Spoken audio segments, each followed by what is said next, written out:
Itu suara siapa? Masuk saja, dini hari seperti ini tidak baik berada di luar rumah. Ah, ada yang mau melahirkan. Ya, melahirkan memang tak kenal waktu, sama halnya dengan kematian. Oh, kematian. Kenapa aku jadi melantur membahas kematian? Selama 3 tahun aku di sini, puskesmas ini menjadi saksi bahwa kematian dan kelahiran itu tidak pernah adil. Kau boleh ngotot mengatakan bahwa kelahiran pasti akan diimbangi dengan kematian. Begitukah? Hukum itu membuat manusia selalu sama, dan itu kunci eksis bangsa manusia sampai kini. Namun, pendapat itu sudah harus dikoreksi sekarang. Di beberapa tempat, bahkan kelahiran jauh lebih tinggi daripada kematian. Lihat saja kotamu, makin hari pemukiman menelan sawah-sawah. Ruko-ruko merambah sampai ke hutan-hutan pinggiran kota. Itu tandanya kelahiran lebih banyak daripada kematian. Setujukah? Kau harus setuju. Kalau tidak, monolog ini tidak akan aku lanjutkan. Kau harus tahu, di sini hukum keseimbangan itu tidak berlaku. Sebagai orang Jawa yang mewarisi ajaran para tetua, aku selalu merasa dibenturkan pada kenyataan pahit yang berbeda dengan apa yang pernah diajarkan. Aku jadi saksi, setiap kesakitan di sini hampir selalu berakhir dengan kematian. Kau tahu, terkadang aku merasa gagal sebagai dokter. Seharusnya aku bisa menjadi pencegah kematian. Aku tahu aku bukan malaikat, tapi kegagalan demi kegagalan membuatku ingin meninggalkan profesi ini, kembali jadi manusia biasa, sehingga tidak harus memikul beban profesi seberat ini. Di sana, Bapak, Mama, cepat masuk ke sini. Jangan lama-lama di luar. Ini puskesmas satu-satunya di sini. Aku tahu aku bukan penyelamat, tapi setidaknya bayi dalam kandungan itu juga berhak merasakan udara segar di desa ini. Kalian berdua sudah tahu bahwa bayi di desa ini belum tentu selamat. Bahkan sudah dilahirkan pun, bayi tersebut belum tentu mempunyai kesempatan menjadi anak-anak. Itu anaknya Bapak Wangge yang tinggal di dekat dermaga, tadi pagi meninggal. Si Sarce juga anaknya Bapak Koga, yang dulu waktu lahirnya lucunya minta ampun, 2 hari yang lalu juga meninggal. Kalian tahu, seminggu yang lalu sudah ada 61 anak meninggal di desa ini. Kalian pasti sudah dengar berita itu. Berita itu sangat viral di media sosial, bahkan dimuat bertubi-tubi di koran. Katanya, Bapak Presiden sudah tetapkan kasus gizi buruk terburuk sepanjang sejarah modern ini. Kalau aku boleh cerita begini. Tapi janji ya, jangan viralkan di media sosial. Bagus. Sesama manusia kita harus saling menjaga, meskipun kita berbeda dalam suku dan agamanya. Dulu, ada kasus desa ini kehabisan beras. Asal kau tahu saja, kita ambil beras dari kota kabupaten pakai perahu. Itu memakan waktu sekitar 2 hari.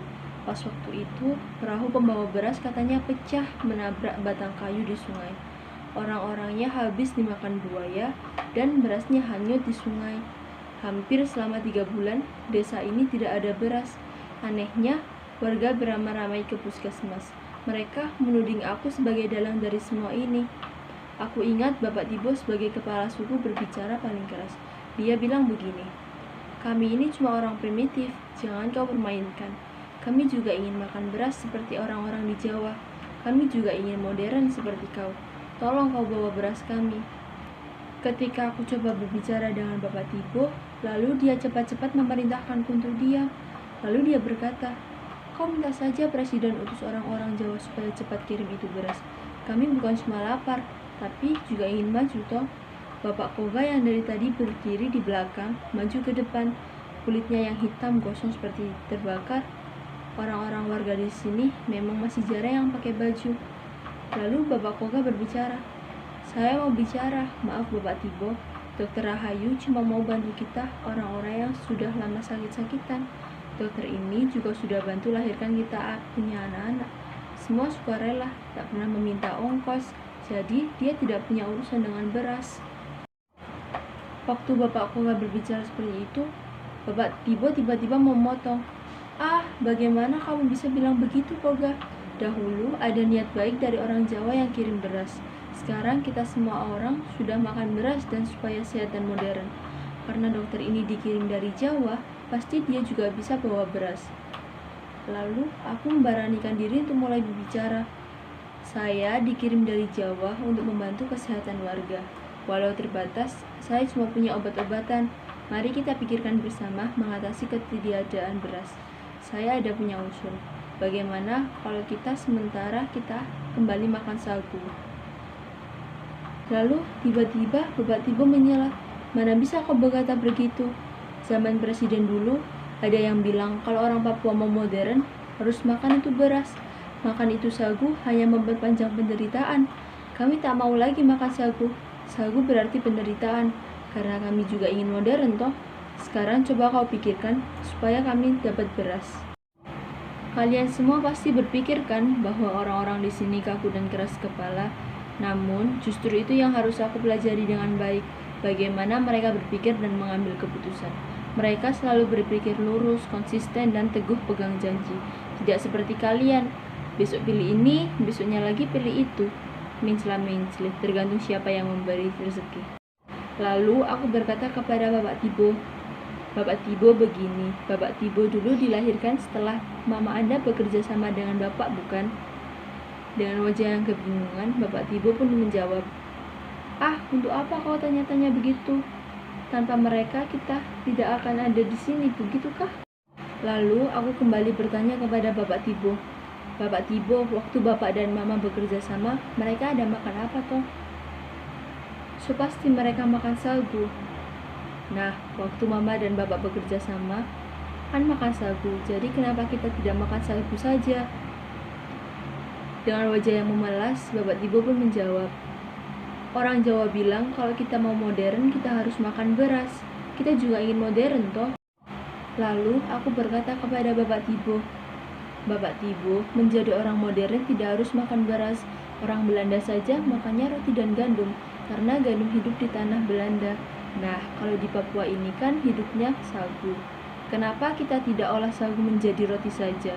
Ketika aku berbicara kepada Bapak Tibo, tiba-tiba ada seorang laki-laki yang menyela dan berkata seperti ini, mana pula bisa begitu? Aku ingat lelaki itu adalah orang yang datang ke puskesmas pada malam hari dengan membawa temannya. Aku lihat darah mengucur dari dada kiri temannya. Lukanya parah, aku tahu itu adalah luka tembak. Namun, dia meminta diobati di puskesmas ini. Tapi dengan adanya alat-alat yang terbatas, aku pun menyarankannya untuk dibawa ke rumah sakit kabupaten. Dia malah mengacukan senjatanya kepadaku. Dengan alat-alat yang seadanya dan pisau bedah yang seadanya, aku mulai menangani pasien itu. Tak lama kemudian, kulihat temannya mulai sadar dan ia kembali menggendong temannya dan pergi meninggalkan puskesmas di kegelapan malam. Sekarang aku lanjutkan ceritaku dengan para penduduk di malam hari itu ya. Mereka berkata seperti ini kepadaku. Sagu kita sudah habis dimakan oleh para tentara. Sekarang apa yang bisa kita olah menjadi roti? Aku pun menjawabnya, oke, bagaimana kalau besok kita pergi menuju hutan untuk mencari sagu, sehingga sagu-sagu tersebut bisa kita olah menjadi roti. Bagaimana? Setujukah? Keesokan harinya kita semua pergi menuju hutan, dan betapa terkejutnya aku ketika melihat sudah tidak ada lagi pohon sagu di sana. Dulu itu adalah ladang sagu yang sangat luas. Sekarang sudah berubah menjadi perkebunan sawit. Dan seketika itu mereka warga langsung berbalik arah menuju rumah dan tidak mengatakan apa-apa. Seakan-akan mereka sudah tahu mengenai fakta itu. Sejak saat itulah sifatnya menjadi mengeras. Ia tetap ngotot ingin makan beras. Di sini pemerintah Jawa harus bertanggung jawab karena menggantikan sagu menjadi beras. Padahal di sini beras tidak pernah ditanam, tapi harus dikirim dari luar pulau. Apa? Mau melahirkan? Sini cepat masuk saja. Setiap kelahiran apapun keadaannya harus diberi kesempatan untuk hidup. Disinilah aku merasa gagal menjadi dokter yang jauh-jauh dikirim dari Jawa ke pedalaman Papua. Bagaimana mungkin di tengah kekayaan alam yang berlimpah seperti ini bisa terjadi kekurangan gizi yang sangat buruk? Tidak bisa kunalar dengan logikaku. Seperti bagaimana mungkin di tengah surga terjadi kelaparan. Sampai suatu hari ada transmigran dari Bali yang tak tinggal jauh dari desa ini. Ia kebetulan ke puskesmas ini untuk berobat karena di desanya belum ada puskesmas. Dan dia berkata seperti ini, hidup itu harus menanam, tidak bisa langsung memetik hasilnya. Kalimat yang begitu sederhana, tapi membuatku berpikir sepanjang malam. Dulu, warga di sini berkehidupan dari menangkap ikan di sungai dan mencari sagu untuk dijual. Tetapi setelah sungai tercemar karena limbah kelapa sawit dan ladang-ladang sagu menyusut karena pembukaan ladang, warga di sini menjadi morat-marit kehidupannya. Anak-anak kecil hanya diberi makan batok dan sabut kelapa muda, sedangkan para orang tua hanya makan buah nipah yang hidup di rawa-rawa. Itu pun kalau ada. Begitulah seperti yang sudah kamu baca di koran dan media sosial. Desa ini sedang dilanda penyakit gizi buruk. Aku merasa sebagai seorang dokter harus bertanggung jawab. Rencana awal yang harusnya aku mau pulang ke Jawa, terpaksa aku batalkan. Aku merasa harus di sini bersama warga melalui segala kesulitan. Terkadang, kebersamaan itu jauh dibutuhkan ketika kita menghadapi kesengsaraan di dalam hidup. Aku tahu Bapak Tibo tidak pernah sepaham denganku. Namun, di ujung penderitaan, hanya kebersamaan yang bisa menyelamatkan hidup kita.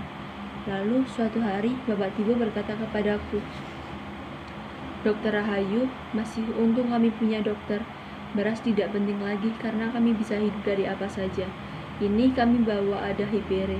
Kami tahu dokter juga sudah lama tidak makan beras. Silahkan dokter. Nanti malam kami ada gelar bakar batu. Kami undang dokter ke sana. Setelah itu, Bapak Tibo pergi begitu saja.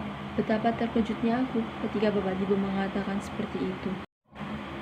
Sepanjang hari itu aku berpikir, biasanya tradisi bakar batu digelar sebagai ucapan rasa syukur dan menyambung tali silaturahim antara warga.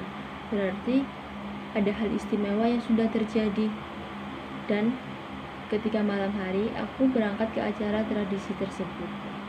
Sesampainya di gerbang, aku sudah disambut oleh Bapak Tibo sembari berkata, tenang dokter, kami tahu dokter orang muslim, jadi kami tidak pakai itu babi, kami cuma bakar daun dan hipere. Lalu aku kembali bertanya kepada Bapak Tibo, Bapak Tibo, kalau boleh tahu, dari mana Bapak Tibo mendapatkan semua hipere dalam tradisi bakar batu itu? Bapak Tibo pun menjawab dan dia hanya tersenyum. Kalian pasti tidak paham bukan tentang tradisi bakar batu? Sekarang mudah, buka HP kalian, klik situs pencarian, dan baca tentang tradisi bakar batu. Aku tidak mau monolog ini berpanjang-panjang berkisah tentang tradisi bakar batu. Yang ingin aku katakan, tradisi itu juga dihadiri oleh orang-orang di luar pemukiman. Mereka melaksanakan tradisi dengan sangat cekatan, membantu satu sama lain, dan saling bergotong royong. Aku tahu bahwa tradisi bakar batu sering dilakukan oleh orang-orang di daerah pegunungan Jayawijaya karena daerah tersebut merupakan penghasil hipere. Di keramaian tersebut, aku mengenali seseorang yang tak asing di mata aku. Dan ternyata benar, orang itu adalah transmigran asal Bali, yang dahulu orang itu juga pernah berkunjung untuk berobat di puskesmas. Dia ditemani oleh 5 teman orang lainnya. Lalu, tiba-tiba Bapak Tibo menghampiriku dan berkata, silakan dokter, saya kenalkan, ini orang yang kasih kita selamat dari kelaparan. Setelah memberi salam kepada transmigran dan pemuka suku, aku bertanya, jadi Bapak yang membawa semua hipere ini? Seseorang yang berdandan seperti kepala suku berkata, kami menanam ini semua di tanah Papua, tentu untuk orang Indonesia. Nah, sekarang kalian maknai sendiri ya kata-kata kepala suku tersebut. Aku permisi dulu karena di luar masih ada pasien yang menunggu. Dah.